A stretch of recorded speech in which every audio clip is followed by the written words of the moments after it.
Hello दोस्तों, एक और वीडियो में आपका स्वागत है। आज हम बात करेंगे चक्रवात यानी साइक्लोन के बारे में।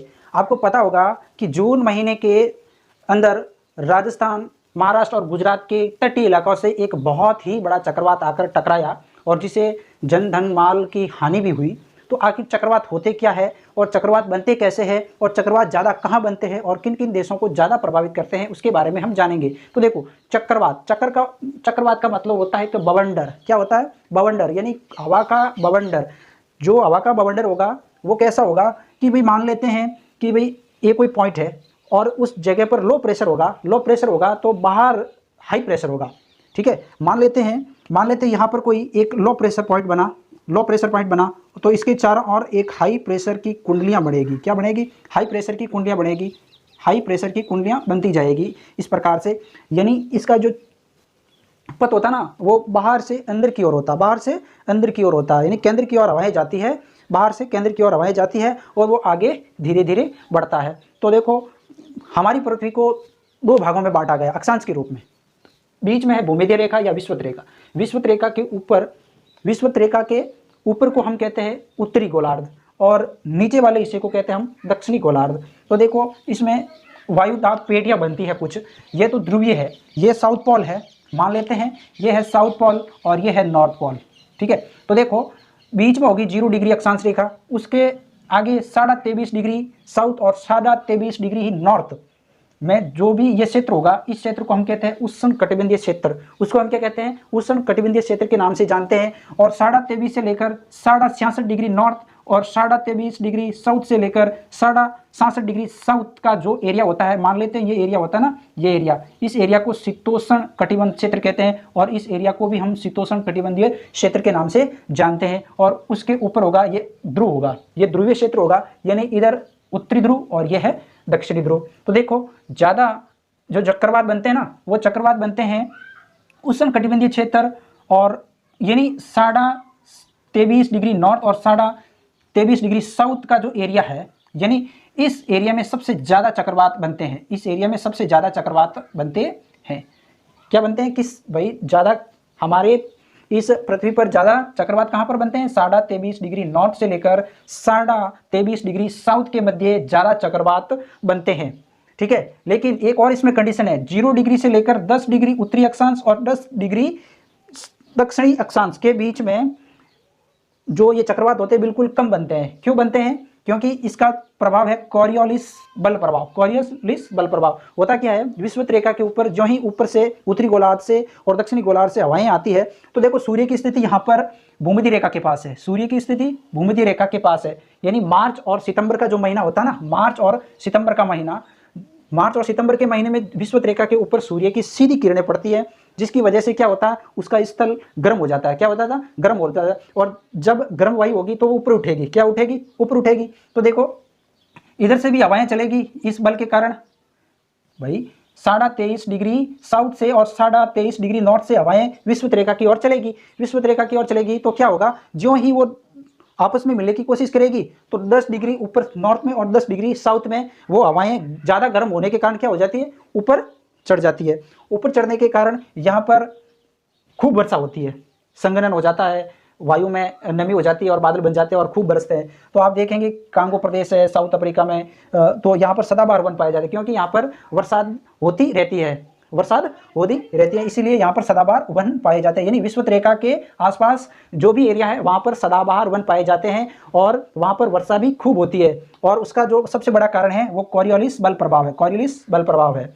क्या है? कॉरियोलिस बल प्रभाव क्या कहता है भाई? जो ये उष्ण कटिबंधीय क्षेत्र है, यानी 23.5 डिग्री नॉर्थ से लेकर 23.5 डिग्री साउथ से हवाएं क्या करती हैं? 0 डिग्री अक्षांश यानी विषुवत रेखा की ओर चलती है, जिसकी वजह से ये कॉरियोलिस बल होता है। यानी ये कब, इस बल का कब प्रभाव पड़ा ज़्यादा? 1835 में। इस बल की जो खोज है वो 1835 में हुई और ये एक जर्मन वैज्ञानिक थे। क्या? जर्मन वैज्ञानिक के नाम पर इसका नामकरण हुआ। तो देखो होता क्या है, यहाँ पर मान लेते हैं ये जल है, कोई सागर है, जितनी संकड़ी जो जलीय क्षेत्र होगा, जितना संकरा जलीय क्षेत्र होगा, वहाँ पर वो जल्दी जल गर्म होने के कारण ऊपर उठता है और वहाँ पर चक्रवात आने की ज़्यादा संभावना होती है। तो ज़्यादा चक्रवात आने की संभावना होगी तो उसमें शर्तें भी कुछ होगी कि भाई उस पानी का, उस जल का कितना तापमान होना चाहिए और कितना मीटर गहरा तापमान होगा लगभग, तब वो ऊपर उठेगा, यानी चक्रवात की आंख बनेगी, उसके बारे में हम देखते हैं। तो देखो मान लेते हैं ये जल है और सूर्य की किरणें यहाँ पर पड़ती रहती है, सूर्य की किरणें पड़ती हैं, जिसकी वजह से होता क्या है, ज़्यादा पानी गर्म हो जाता है, और गर्म पानी होगा तो वहाँ से हवाएं गर्म निकलेगी, और गर्म हवाएं निकलती ही वो क्या होगा, ऊपर उठेगी, गर्म हवाएं ऊपर उठेगी, ऊपर उठते ही क्या होगा, पास में हाई प्रेशर बनेगा, उसके नज़दीक आसपास में हाई प्रेशर बनेगा, और हाई प्रेशर से लो प्रेशर की ओर। देखो वायु का क्या होता है, वायु हमेशा उच्च दाब से निम्न दाब की ओर गति करती है। तो यहाँ पर मान लेते हैं लो प्रेशर बना, यहाँ पर लो प्रेशर बना, लो प्रेशर बनने से बाहर हाई प्रेशर बना, इधर भी हाई प्रेशर, इधर भी हाई प्रेशर, और भी हाई प्रेशर, और इस प्रकार से मान लो यहाँ पर लो प्रेशर बना तो लो प्रेशर, हाई प्रेशर, बाहर कुंडलियाँ बनेगी हाई प्रेशर की कुंडलियाँ बनते ही हाई प्रेशर से लो प्रेशर की ओर वायु गति करेगी, और गति करते ही लो प्रेशर के अंदर ये वायु आएगी, और आते ही यहाँ पर एक बवंडर खड़ा हो जाएगा। क्या हो जाएगा, बवंडर खड़ा हो जाएगा, और बवंडर धीरे धीरे ऊपर उठता है, और वो वायु जो उठती है ऊपर वो गर्म होती है और नमी के साथ उड़ती है और बादल हो जाते हैं, और जिसकी वजह से ये तूफान बन जाता है, यानी चक्रवात बन जाता है, और धीरे धीरे आगे बढ़ता है। तो देखो उत्तरी गोलार्ध में जो चक्रवात की दिशा होती है ना, उत्तरी गोलार्ध में चक्रवात की जो दिशा होगी, उत्तरी गोलार्ध में जो चक्रवात की दिशा होगी वो हमेशा घड़ी की विपरीत दिशा में होगी।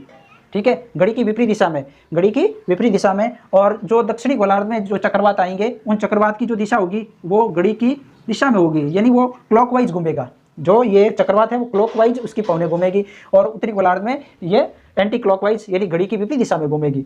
तो देखो कॉरियोलिस बल के कारण यहाँ पर वायुदाब पेटियाँ पाई जाती है, और वायुदाब पेटियों के कारण ही ये चक्रवात का निर्माण होता है। तो हुआ क्या, यहाँ पर लो प्रेशर बना, बाहर हाई प्रेशर, और धीरे धीरे ये आगे बाउंडर बन जाता है। और जो इसकी दिशा होती है ना, किसकी, हाँ उत्तरी गोलार्ध में जो भी तूफान आएगा या चक्रवात आएगा उसकी दिशा हमेशा उत्तर पूर्व होगी। क्या होगी, उत्तर पूर्व होगी, उत्तर से पूर्व की ओर चलेगा, और जितना संकरा क्षेत्र होगा वहां पर जल्दी तूफान आने की संभावना होगी। तो जून 2023 के अंदर अरब सागर के अंदर तूफान आया, और जिसका नाम बिपरजॉय चक्रवात था। उसका नाम क्या था, बिपरजॉय चक्रवात। तो बिपरजॉय चक्रवात ये कहाँ पर बना भाई, देखो पृथ्वी है, पृथ्वी के अंदर ये कुछ वायुदेव पेटियां बनी हुई है, उस पेटियों के अनुसार यहाँ पर जो चक्रवात बनता है, यहाँ पर चक्रवात जो बनेगा इस क्षेत्र में वो होगा उष्णकटिबंधीय चक्रवात। तो अरब सागर कहाँ पड़ता है, विषुवत रेखा के ऊपर पड़ता है। तो विषुवत रेखा के ऊपर और 23.5 डिग्री नॉर्थ के बीच में यहाँ पर पड़ता है अरब सागर। कहाँ पर, ये मान लेते हैं यहाँ पर भारत है, और यहाँ पर अरब सागर पड़ेगा। तो अरब सागर कहाँ पर पड़ता है, उष्णकटिबंधीय क्षेत्र में। तो भाई बिपरजॉय कहाँ पर आया, बिपरजॉय कहाँ से उत्पन्न हुआ, किस सागर से, अरब सागर से। अरब सागर कहाँ पर पड़ता है, उष्णकटिबंधीय क्षेत्र में। तो ये चक्रवात, बिपरजॉय चक्रवात किस शर्त को फॉलो करता है, उष्णकटिबंधीय क्षेत्र से उठा, तो इसे उष्णकटिबंधीय चक्रवात के नाम से जाना जाता है। और ये आया कहाँ, पूर्व मध्य अरब सागर से इसकी उत्पत्ति हुई।